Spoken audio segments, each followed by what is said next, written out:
Welcome to Smart in the City, the Babel podcast where we bring together top actors in the smart city arena, sparking dialogues and interactions around the stakeholders and themes most prevalent for today's citizens and tomorrow's generations. I am your host, Tamlin Shimizu, and I hope you will enjoy this episode and gain knowledge and connections to accelerate the change for a better urban life. Smart in the City is brought to you by Babel Smart Cities. We enable processes from research and strategy development to co-creation and implementation. To learn more about us, please visit the Babel platform at babel-smartcities.eu. This is a special podcast and will be done in French, the first of its kind, by my amazing colleague, Jeanne Talot, who works in communications and in growth for France for Babel Smart Cities.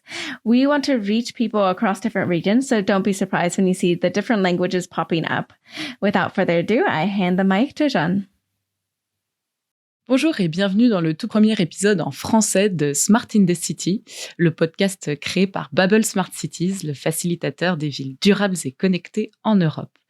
Je suis Jeanne Talon, chargée de communication chez Babel. Et bien que d'ordinaire, je suis plutôt la main invisible derrière les épisodes du podcast, aujourd'hui, j'ai le très grand plaisir de passer de l'autre côté du micro et d'être votre hôte francophone pour cet épisode. Épisode par ailleurs des plus intéressants puisque nous allons parler assistance à maîtrise d'usage pour un projet de réaménagement du parc de la Teuillerie à Ris-Orangis, situé en Île-de-France. Et je n'en dirai pas plus pour l'instant et je laisserai nos invités vous en parler plus en détail juste après vous les avoir présentés. Donc, il faut savoir que chez Babel Smart Cities, un de nos piliers d'action est de faciliter les partenariats entre le secteur privé et le secteur public. Donc, on apprécie toujours beaucoup d'avoir des représentants de ces deux points de vue dans le podcast. C'est pourquoi j'ai le plaisir d'accueillir aujourd'hui Stéphane Rafali, le maire de Ris-Orangis. Bonjour et bienvenue. Bonjour. Et également avec nous, Mivanoui Boudry, chef de projet assistance à maîtrise d'usage chez Ville Hybride, une agence en innovation sociale et urbaine. Bienvenue dans ce podcast. Bonjour. Avant de commencer dans les détails et de commencer à entrer dans le vif du sujet, je vous propose une petite mise en jambe où je vais vous demander à chacun, respectivement, de décrire en 3 mots seulement Ris-Orangis et le projet de réaménagement du parc de la Teuillerie. Stéphane Rafali, si vous voulez commencer. Ris-Orangis est une ville populaire de la région parisienne. Très bien. Le projet du parc de la Teuillerie, c'est un projet de réaménagement d'un parc public en entrée de Ris-Orangis. Merci beaucoup pour ces réponses brèves et informatives. Et donc, pour donner peut-être un petit peu plus maintenant de contexte à nos auditeurs, notamment regardant vos parcours professionnels, d'où vous menez, je vais vous demander voilà ce qui vous a mené aujourd'hui à vos postes respectifs, peut-être cette fois-ci en commençant par Mivanoui Boudry. Du coup, moi, j'ai un parcours académique en sciences sociales et en urbanisme. Et en fait, j'avais fait un stage en assistance à maîtrise d'usage tourné sur la notion du genre, dans une structure qui s'appelle Womenability. Et ça m'a donné envie de justement continuer sur cette démarche spécifique de conservation, pousser un peu plus loin. Et donc, ça fait un an là que je travaille pour Ville Hybride en assistance à maîtrise d'usage. Merci beaucoup. Stéphane Rafali. Moi, je suis né à Ris-Orangis il y a maintenant longtemps, il y a 55 ans très précisément. J'y suis né et après avoir réussi mes études, après avoir prêté serment plus précisément, puisque je suis devenu avocat, j'ai décidé de m'engager dans cette ville que je connaissais bien, que je croyais bien connaître plus précisément. Et donc, dès l'âge de 25 ans, j'ai milité politiquement et puis j'ai gravi les échelons. Et un jour, le maire qui était là depuis 18 ans, a décidé de me passer le relais. C'est comme ça que je suis devenu maire il y a 11 ans maintenant. Ah, donc, vous connaissez bien Ris-Orangis maintenant. Bon, on finit jamais de découvrir la ville dans laquelle on milite ou on exerce des fonctions publiques. J'imagine. Et donc, justement, concernant Ris-Orangis, selon vous, quels sont les principaux défis à relever en ce moment? Quelles sont les priorités de la ville? Alors, on est en seconde couronne parisienne et on a connu depuis une quarantaine d'années des phénomènes de désindustrialisation et de gentrification qui ont affecté notamment les périphéries des métropoles. C'est vrai dans la région parisienne, mais c'est vrai dans toutes les métropoles françaises, même à l'échelle mondiale, on le constate. Il y a des concentrations de richesses économiques, universitaires, académiques, médiatiques, politiques, plutôt dans les centralités. Et on voit que les franges, les lisières des métropoles elles, se sont paupérisées. Et on a subi de plein fouet à Ris-Orangis, et dans l'agglomération de Ris-Orangis, on a subi de plein de fouet ces phénomènes avec une perte de valeur, avec notamment des emplois qui ont disparu sur ce territoire, qui se sont concentrés loin des habitations. Et donc on a un défi à relever, c'est de recréer de la valeur dans notre territoire pour éviter notamment les difficultés de mobilité qui sont une des grandes plaies des habitants de seconde couronne. Et c'est donc dans ce contexte que se déroule ce projet de réaménagement du parc. Exactement, de la le parc de la Théorie, qui est un petit joyau de 4 hectares, est un espace qui avait été oublié, qui est un des patrimoines disponibles et qui a besoin d'être valorisé, réenchanté. Voilà, c'est un parc naturel avec des valeurs d'usage, mais aussi des valeurs écologiques qu'on avait sans doute oubliées. Et donc pour l'habitabilité, la vie, le bien vivre sur ce territoire de banlieue, on a besoin de prendre conscience de ce patrimoine et de le révéler. Et donc, Myvanwy Boudry, quel est le rôle de Ville Hybride dans ce projet? Est-ce que peut-être vous pouvez nous parler un petit peu plus en détail de ce en quoi il consiste? Du coup, en fait, la ville avait ce territoire où il manquait d'une vision, d'un projet, et elle nous a sollicité en tant qu'assistance à maîtrise d'usage pour venir interroger les habitants et toutes les parties prenantes locales pour savoir qu'est-ce qu'on souhaite faire de cet espace, comment on peut le valoriser et pas détruire l'existant parce qu'il y a toujours un contexte déjà là. Et donc on travaille en collaboration avec une équipe de maîtrise d'œuvre, avec un groupement avec des paysagistes, urbain éco, des architectes ALT que je salue sur ce projet pour main dans la main faire une proposition à la ville, aux habitants, et progressivement on monte un projet en plusieurs phases pour amener un projet commun sur cet espace qui était délaissé. Ce projet réunit donc et fait intervenir plusieurs parties prenantes et les font collaborer ensemble.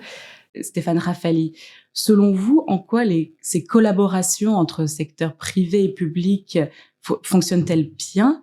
Et en quoi, parfois, peuvent-elles échouer? Quelles peuvent être les limites, selon vous? L'association entre un élu, un maire, ses équipes, les élus municipaux, une administration et des partenaires extérieurs, c'est une hybridation des savoir-faire qui est absolument essentielle. Et là, la ville s'est dotée de 2 expertises extérieures, une maîtrise d'œuvre urbaine, avec des spécialistes de l'aménagement et du paysage et de la biodiversité, des écologues, ils sont très importants dans le dispositif, et puis les spécialistes aussi des sciences participatives, c'est-à-dire de la démocratie locale.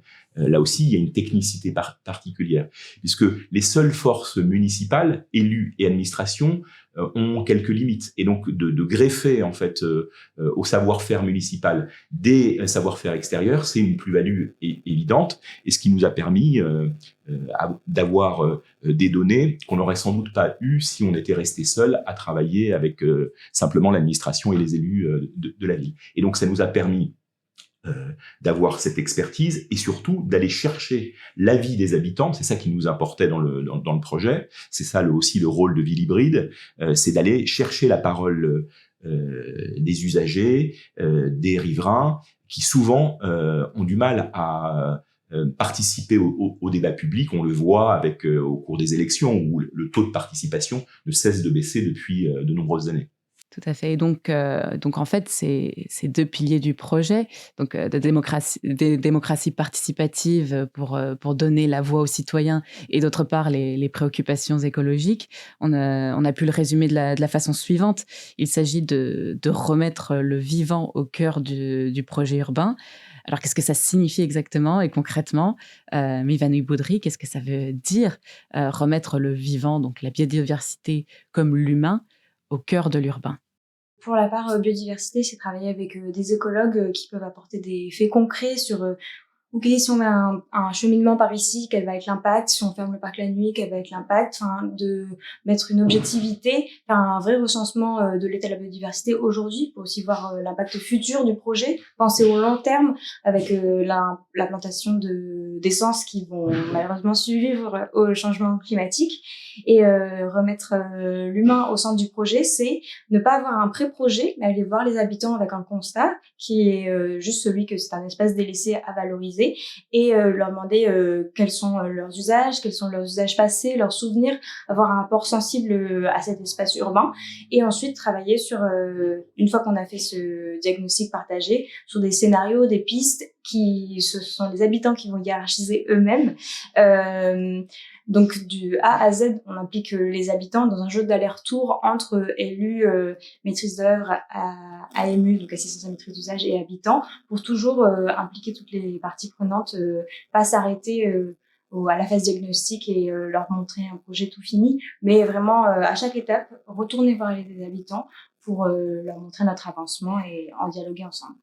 Et quelles méthodes ou plateformes spécifiques sont utilisées alors pour consulter les citoyens dans ce projet? Comment est-ce que vous vous y prenez? On utilise des outils issus des sciences sociales, de la sociologie et de l'anthropologie. Donc, on a fait un travail important d'observation, d'immersion, d'entretien semi-directif avec de nombreux acteurs et des acteurs qui sont pas toujours interrogés, comme par exemple les personnes qui nettoient le parc, les gestionnaires, les techniciens, mais aussi les collégiens à la sortie des cours, des personnes qui, comme disait Monsieur Raffaellis, ont pas l'habitude de participer au processus de démocratie participative. En fait, nous, on est vraiment dans une démarche d'aller vers. Donc, on se rend dans les associations, dans la zone d'activité à proximité, parce qu'on peut pas attendre des gens qui viennent eux-mêmes en mairie. Il faut justement aller vers et donner place à ces paroles-là. Et donc, ce modèle, en fait, participatif, Stéphane Raffaly, j'imagine qu'il a déjà été testé, il a déjà été utilisé. Est-ce que c'est le cas? Est-ce que vous pensez qu'il prend de plus en plus d'importance aujourd'hui dans la gestion de la ville? Il est fondamental, mais il a été longtemps confisqué sur un certain nombre de territoires. Rissorangis participe d'une agglomération qui est une ancienne ville nouvelle, où on fabriquait la ville sans l'avis des citoyens, par des décisions extrêmement verticales, des décisions qui venaient de l'État. On dépêchait un ingénieur très intelligent et qui décidait de tout sans en référer aux élus locaux et aux populations locales. Ça a produit des choses assez positives, puisqu'on a vu émerger des villes avec beaucoup d'emplois, des grands comptes économiques qui se sont installés. Mais à partir des années 80, les choses se sont gâtés. Quand l'État a disparu et n'avait plus les moyens de ses ambitions, alors les territoires se sont retrouvés seuls. Et donc l'effort de retourner vers les habitants, c'est une forme de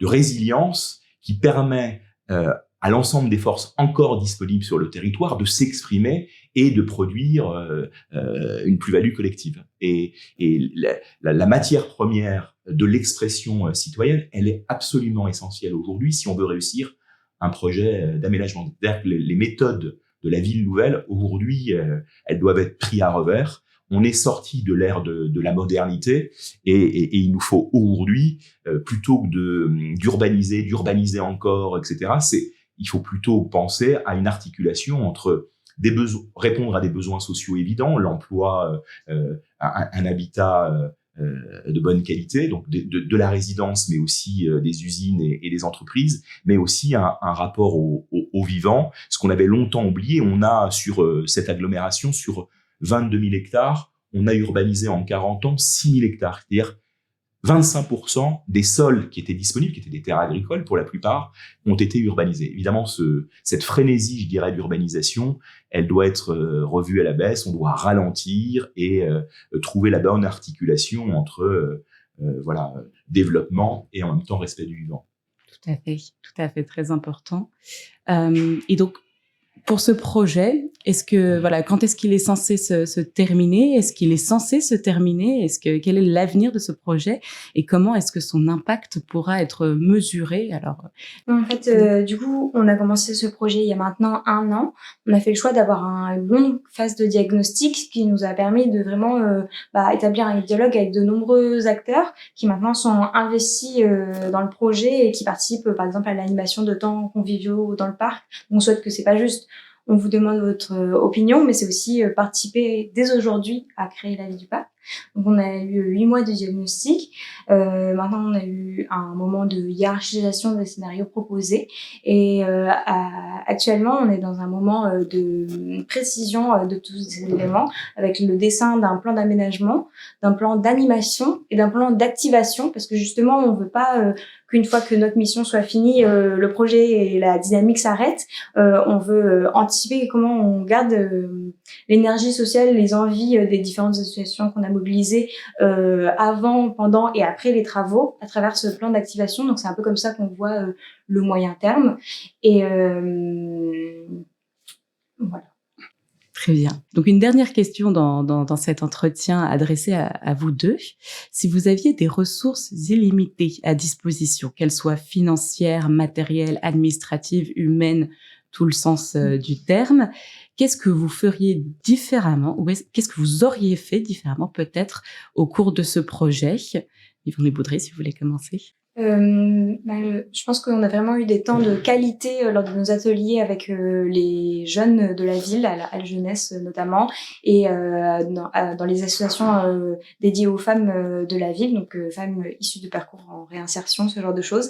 Donc j'aurais souhaité avoir encore plus de temps avec ces publics tout le long de la démarche, parce que évidemment aller chercher ces personnes-là, ça prend un petit peu plus d'énergie. Donc je pense que continuer à avoir ces acteurs-là, c'est la chose que j'aurais fait si j'avais eu encore plus d'énergie et de temps. Très bien, très positif. Stéphane Raphaël. Moi, je pense qu'on n'aurait pas changé grand-chose. C'est-à-dire que la méthode telle qu'elle a été déroulée était la bonne. C'est-à-dire une phase diagnostique approfondie en rapport avec les habitants. Et ensuite, la proposition de scénarios et la cristallisation sur un schéma, puisqu'on est à ce stade-là, on est à un moment de cristallisation. Et on va passer à la phase opérationnelle.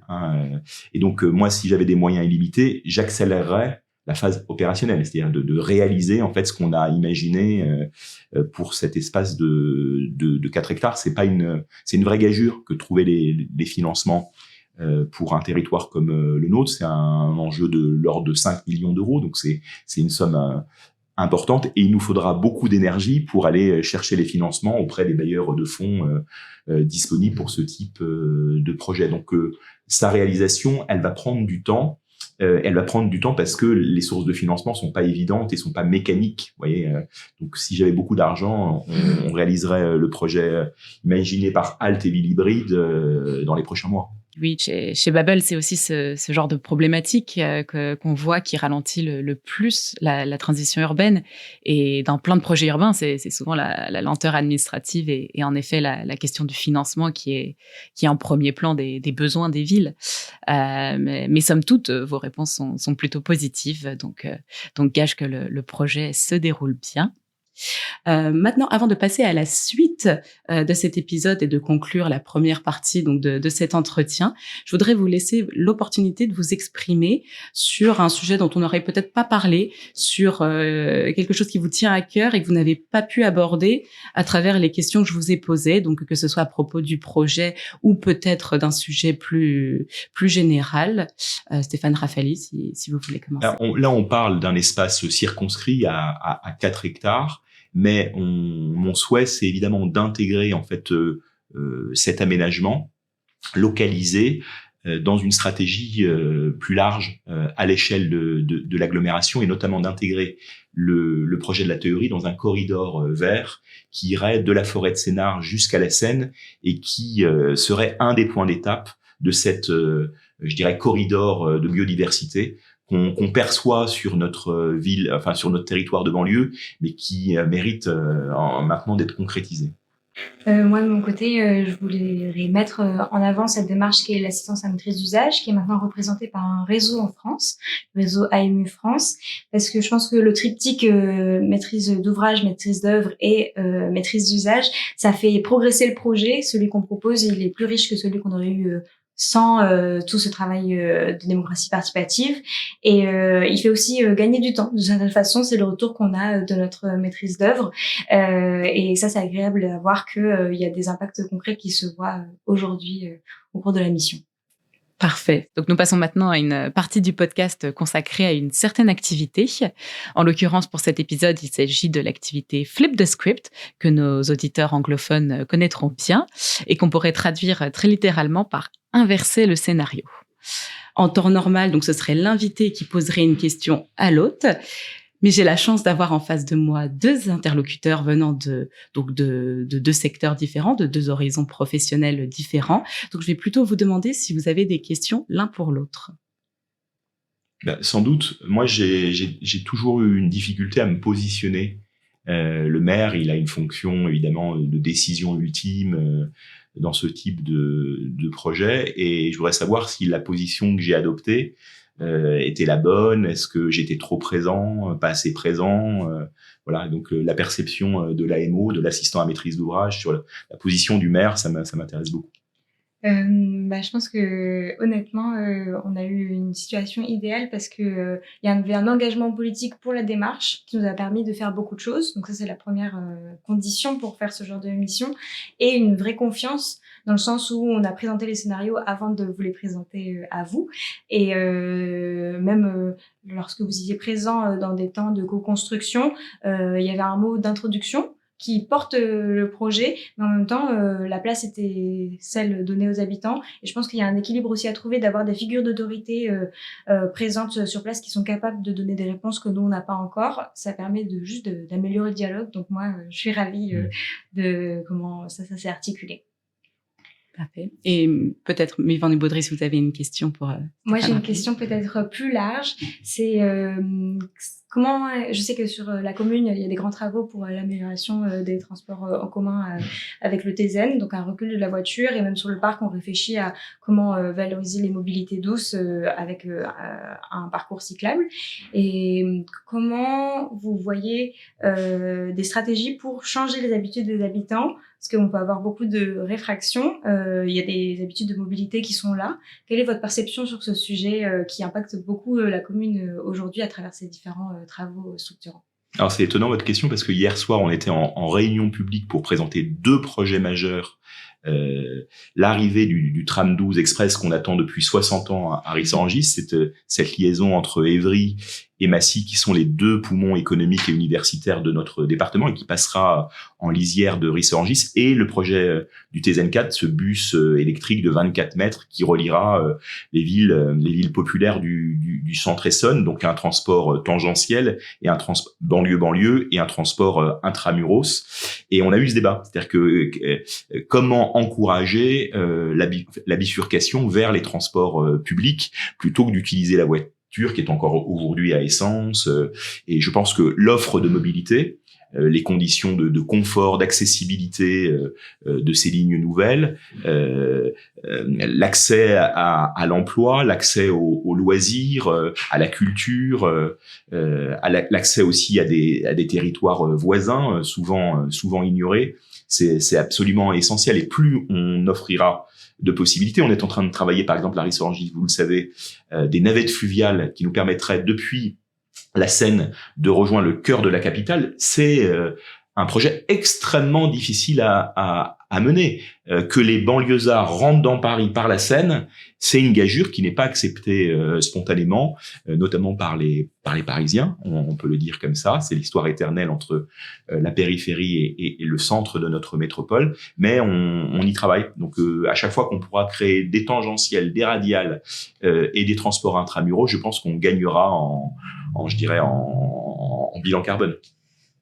Super. Merci beaucoup d'avoir joué le jeu. Et finalement, vous n'aviez pas besoin de moi pour poser les questions dans ce podcast. Mais néanmoins, nous arrivons à une dernière question que je vais tout de même vous poser.